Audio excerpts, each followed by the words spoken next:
Si aujourd'hui, l'e-sport, c'est ce que t'aimes, si aujourd'hui tu veux vivre de ta passion, si c'est réellement ce que t'aimes, c'est là où tu passes la majeure partie de ton temps, c'est réellement ta passion et que tu veux vivre de ta passion, ça peut être difficile de le croire, mais c'est possible.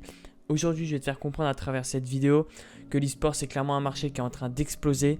Et si tu ne veux pas louper ta chance, si dans 10 ans, 20 ans, tu ne veux pas avoir de regrets, ne pas te dire « Ah, si j'avais su, je me serais lancé, j'aurais écouté mes rêves ». Je veux que tu prennes conscience qu'aujourd'hui, l'e-sport n'a jamais été aussi développé qu'à l'heure actuelle. Prends-en conscience et au lieu d'être observateur, passe acteur de ce marché. Il y a de la place pour tout le monde. Toi, tu peux réussir dans ce marché, tu peux gagner très très bien ta vie dans ce marché-là en vivant de ta passion. Si tu regardes cette vidéo et que l'e-sport ne t'intéresse pas forcément, eh bien écoute, pas de souci. Au moins, tu vas prendre conscience que c'est un marché qui est en train de se développer. Et si actuellement tu ne veux pas rentrer dedans, dans 2 ans, 3 ans, tu voudras peut-être. Et je veux t'informer que c'est un marché qui est en train d'exploser.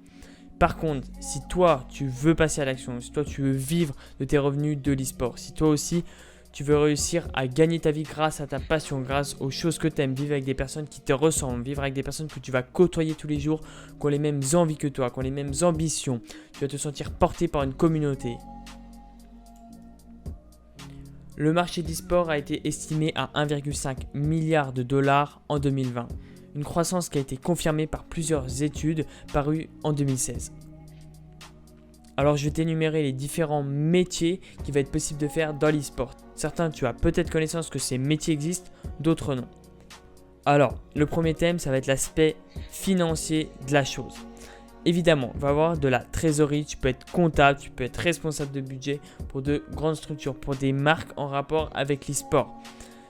Bien évidemment, le rapport financier, tu peux faire des études dans le domaine de la finance de manière générale, puis par la suite, te spécialiser dans l'e-sport. Ça, c'est possible.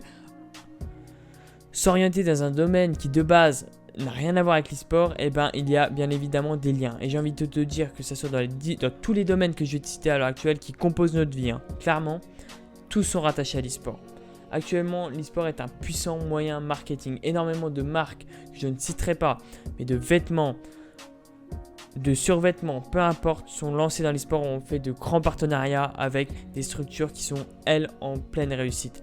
Donc, prends part à ce marché, c'est ça que t'aimes. Pourquoi pas associer ta passion et une autre passion, pourquoi pas, comme je dis, les finances. Deuxième point, ça va être le business.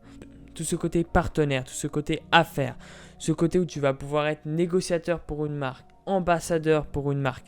Voilà, tout ça, ça va être ce côté business, consister à apporter de la visibilité à de la marque, à négocier et à augmenter la croissance de la société dans laquelle tu évolues. Le troisième point, ça va être l'aspect juridique. Tu vas pouvoir être avocat, juriste d'une société, d'une association, peu importe, d'une entreprise en rapport avec l'e-sport. Tu vas pouvoir défendre l'e-sport. Il va devoir encadrer ce marché par des lois. Il va y avoir des personnes qui vont devoir être très compétentes dans ce marché-là. Et je ne pense pas que ça va être des personnes, même, c'est pas un jugement que je suis en train de faire, c'est juste mon avis. Je ne pense pas que c'est des personnes qui vont être assez âgées, qui vont se prendre et qui vont être les meilleures personnes pour juger ces personnes-là. C'est des personnes comme toi et moi, d'une vingtaine, d'une trentaine d'années, qui vont être en mesure de se lancer dans ce domaine-là et qui vont les plus attirer. Donc si tu aimes le droit, c'est ça que tu veux faire et que tu aimes l'e-sport, clairement, pense-y parce que ce métier peut être fait pour toi. Quatrième point, le marketing. Tu vas pouvoir être chef de produit, graphiste, responsable, manager. Tous ces points-là vont aborder le marketing. Tu vas devoir mettre en avant la marque. Tu vas devoir développer le branding de la société dans laquelle tu vas travailler. Tu peux même créer ta propre société. Il y a également le digital. Si tu adores le marketing digital, si tu adores le community management, c'est pas tout ça, ça va être fait pour toi. L'e-sport peut t'apporter toutes ces choses que tu recherches dans d'autres domaines. L'e-sport est réellement là, l'e-sport va l'être de plus en plus.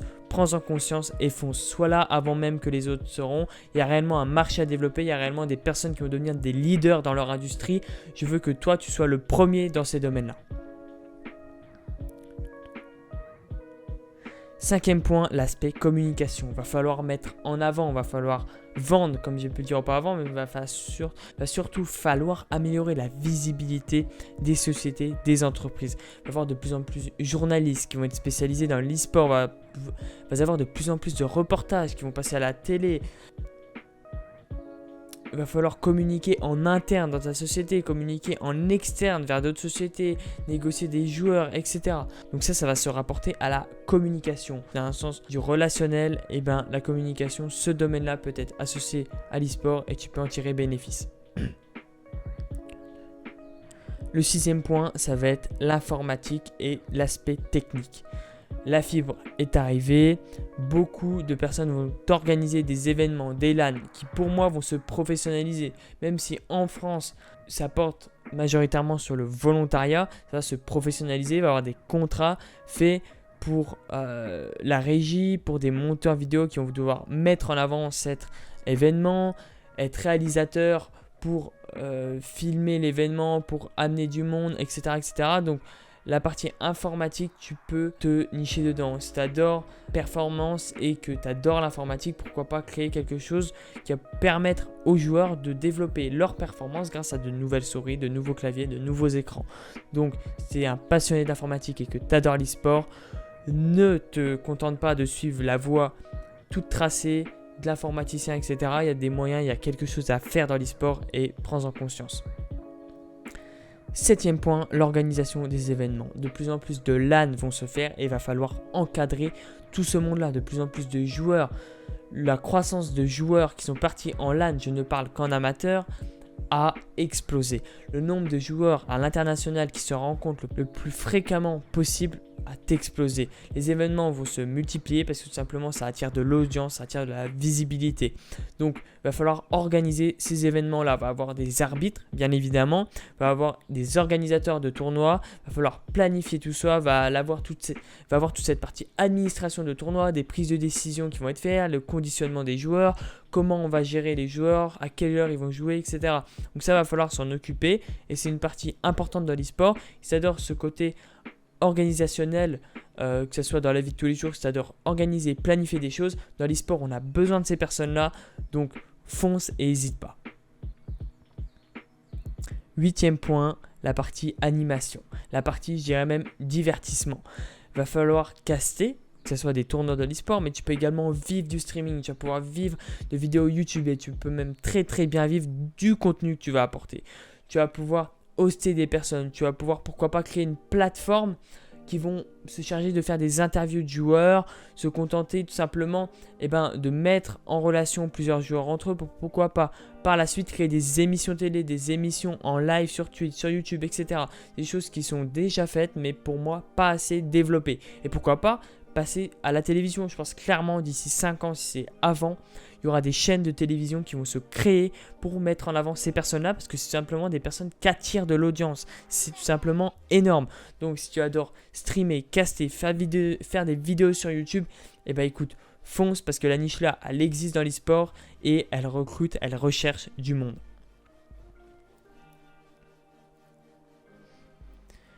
Neuvième point, la partie pro gamer. Alors tu peux être gamer, très classique, mais ça va représenter une très faible minorité. Je pense qu'en France, des joueurs professionnels, il y en a à peu près 150, je pense.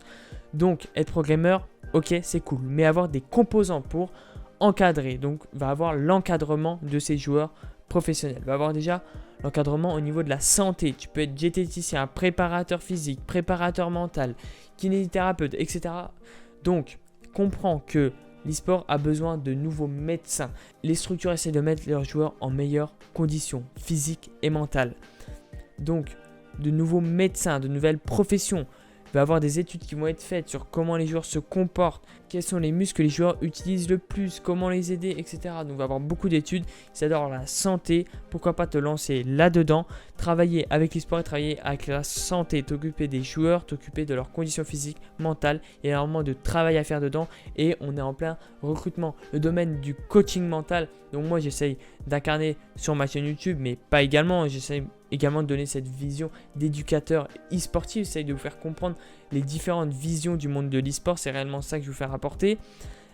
C'est un secteur en plein recrutement, les joueurs s'arrachent les coachs mentaux, ils en veulent, tout le monde en veut parce que les structures sont en train de prendre conscience que le coaching mental c'est ce qui va faire la différence entre énormément de points et entre énormément de joueurs et ça va être la clé de la réussite. Donc dans ce domaine-là, par exemple, il y a énormément de marchés, il y a énormément un gros marché à exploiter. Et tu peux également optimiser, tu peux également être chercheur en e-sport, tu peux également manager, recruteur, tu peux également être coach. J'en ai pas parlé du rôle de coach, mais très important, tu peux être assistant, tu peux être analyste. Donc pro gamer ne se limite pas uniquement à une seule personne, mais bien à tout un écosystème qui va lui permettre de performer. Je t'encourage, si tu veux, à se servir de cet écosystème et toi te dire, ok, moi je suis pas tellement fort sur l'aspect performance, j'ai pas tellement l'envie d'être pro gamer, mais par contre j'ai envie de voir quelqu'un réussir, j'ai envie de quelqu'un de mettre dans les meilleures conditions.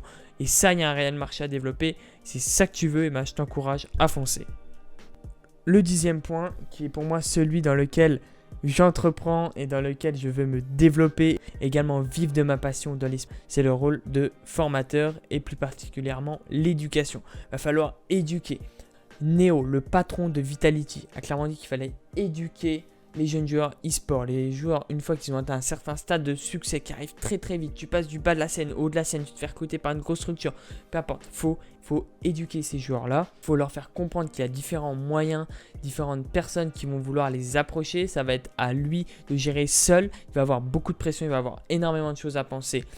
Il va falloir décharger au maximum le joueur et faire qu'il se focalise uniquement sur ce qu'il sait très bien faire, c'est-à-dire performer. Donc toi, tu peux l'aider dans ce côté éducation, à permettre aux joueurs à se préparer, à lui montrer les différentes composantes du milieu de l'e-sport, lui dire que l'e-sport par exemple, c'est pas seulement être joueur, c'est pas seulement être coach, au bout d'un moment tu peux développer une notoriété, au bout d'un moment tu peux vivre de ça, et à partir d'un certain moment, tu n'es pas prisonnier d'un certain secteur d'activité, te lancer en tant que joueur professionnel, tu peux te reconvertir en tellement de domaines parce que tu auras une expertise, tu auras un domaine dans lequel avancer et tu sauras précisément quel est le marché, quelles sont les difficultés à rencontrer parce que ça sera un marché dans lequel tu auras évolué depuis plusieurs années et tu seras très bien placé pour y répondre. Donc voilà, cette vidéo est finie. J'ai abordé différents secteurs dont il est possible de vivre, même très bien vivre si tu veux vivre de ta passion qui est l'e-sport.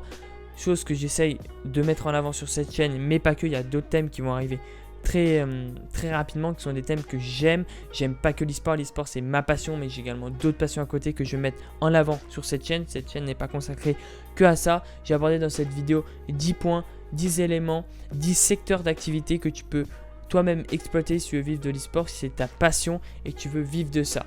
Écoute-toi, toi n'écoute pas les autres, c'est toi qui as à vivre, c'est toi qui as à faire le travail. Tu n'as qu'une seule vie, tu n'as qu'un seul temps. On a tous le même temps dans la journée. Ne permets pas à quiconque de décider du temps que tu veux mener, que ce soit à droite ou à gauche. Focalise-toi sur ce que tu veux faire. C'est ça que je veux faire et personne ne pourra m'en détacher. La vidéo là est finie. Je te remercie d'avoir écouté jusqu'au bout. N'hésite pas à abonner, à liker. J'ai pris pas mal de temps et j'ai réfléchi avant de faire cette vidéo. Donc je te remercie d'avoir regardé jusqu'au bout. Abonne-toi à ma chaîne, lis la description, de nombreuses informations seront à l'intérieur. Je te dis à très vite, ciao.